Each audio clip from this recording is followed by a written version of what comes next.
Polda Metro Jaya sangat serampangan kalau menurut saya. Ya. Jadi menggunakan pasal-pasal yang tidak sesuai menurut kajian kami.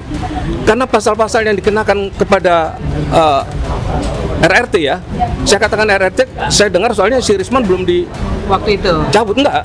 Sampai hari ini Rismon masih tersangka statusnya. Karena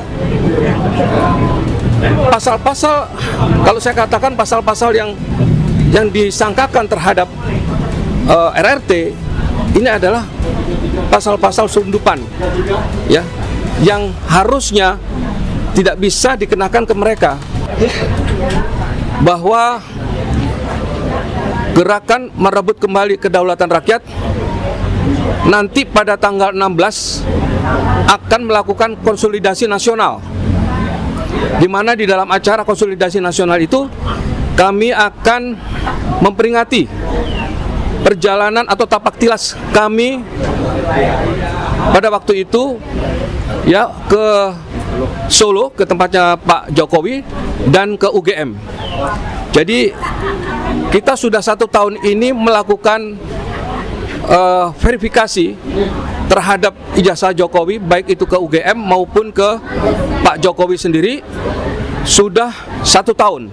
Jadi tanggal 16 itu nanti kami akan konsolidasi dengan civil society yang tergabung dalam wadah gerakan merebut kembali kedaulatan rakyat. Dan gerakan ini tentu akan kami lanjutkan terus sampai ada satu proses pengadilan yang dapat memutus asli atau tidaknya ijazah Pak Jokowi. Pengadilan pun tidak boleh ragu ketika bukti-bukti ijazah itu harus menjadi bukti yang diserahkan ke pengadilan. Tidak boleh ragu ketika harus meminta ijazah asli atau ijazah yang ada di Pak Jokowi untuk dihadirkan di ruang sidang pengadilan. Dan itu hakim mempunyai kewenangan penuh untuk meminta itu. Jadi hakim jangan juga takut atau melihat situasi seperti ini. Dan kami harap hakim benar-benar mempunyai putusan yang adil. Tidak lagi melihat orang-orang yang berperkara ini siapa. Kami tentu sebagai gerakan yang akan tidak berhenti sampai dengan putusan pengadilan memberikan putusan yang seadil-adilnya. Jadi kita akan ikuti dari tingkat pertama tingkat pertama banding, kasasi, dan peninjauan kembali. Kita akan ikuti itu. Dan kita akan laksanakan proses peradilan dari tingkat pertama, banding, kasasi, dan peninjauan kembali. Terima kasih. Pak, mau tanya Pak, saat ini kan rencananya akan digelar sidang perdana nih Pak ya. Ini persiapannya apa dan bisa diulas kembali tidak Pak? Ini gugatannya apa aja Pak? Gugatannya, jadi gini, di persidangan pertama hari ini, proses persidangan perdata, gugatan kami dari CLS ini adalah perbuatan melawan hukum. Kami melihat bahwa penerapan yang dikenakan terhadap Roy ini awalnya ya, itu tidak sesuai dengan apa kesalahan yang dibuat oleh Roy itu sendiri. Kami melihat di dalam menangani suatu perkara atau manajemen perkara, Polda Metro Jaya sangat serampangan kalau menurut saya. Ya. Jadi menggunakan pasal-pasal yang tidak sesuai menurut kajian kami. Karena pasal-pasal yang dikenakan kepada RRT ya, saya katakan RRT, saya dengar soalnya si Rismon belum di waktu itu cabut enggak. Sampai hari ini Rismon masih tersangka statusnya. Jadi RRT. Jadi sampai hari ini ya mengenai penetapan tersangka terhadap RRT itu menggunakan pasal-pasal yang diatur dalam Undang-Undang Nomor 11 tahun 2028. Tahun 2008. Jadi yang disangkakan adalah pasal 27, 28 ayat 1, 32 dan 35.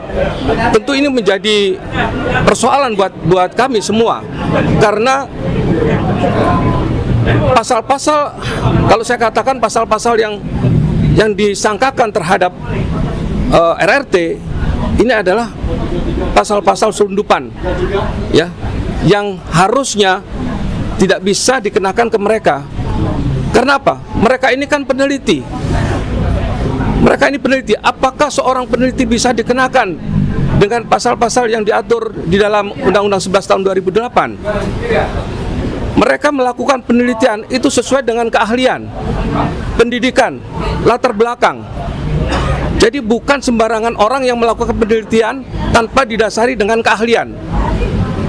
Pertanyaannya sekali lagi, apakah seorang ahli, seorang peneliti bisa dikenakan dengan Undang-Undang ITE yang pasalnya saya sebutkan tadi? Ini persoalan yang harus kita selesaikan. Ini persoalan yang harus kita dudukkan dalam koridor pasal-pasal yang benar, bukan asal menentukan pasalnya, tetapi ada indikasi, ya, untuk membela seseorang. Kalau ada indikasi untuk membela seseorang, tentu ini menjadi concern kita semua, bahwa kalau nanti ini terjadi bukan hanya kepada RRT, tetapi juga kepada orang lain, jika penerapan pasal-pasal seperti sekarang ini yang dilakukan oleh Polda Metro Jaya, ya, ini akan berhasil, maka dampaknya sangat buruk sekali terhadap masyarakat, terutama terhadap peneliti-peneliti atau ahli-ahli yang mengadakan atau mengkaji suatu persoalan yang akan diungkapkan di dalam kepentingan masyarakat secara keseluruhan. Demikian dari saya. Ada lagi? Sekali lagi ya, jadi kita ulangi Bapak untuk mengundang tanggal 16 April. Jadi tanggal 16 April, saya ulangi ya, tanggal 16 April kami akan melakukan konsolidasi nasional, ya, GMKR ya. Kami dalam hal ini adalah GMKR akan melakukan konsolidasi nasional. Tempatnya di mana nanti akan diberitahu. Nanti wartawan juga akan kita undang.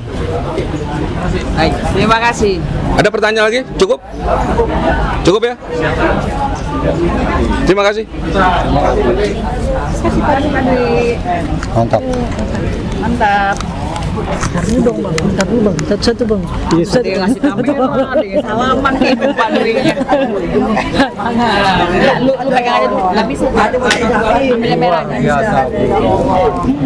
Salaman, ada yang minum, ada yang gue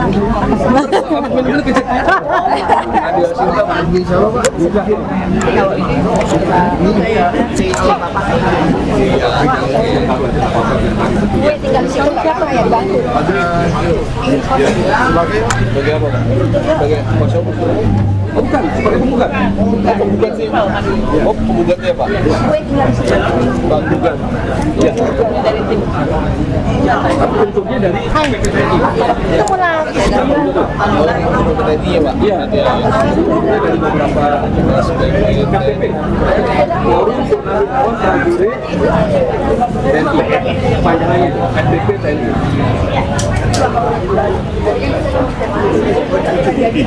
Dicari aja Pak, ya. Dicari Suar.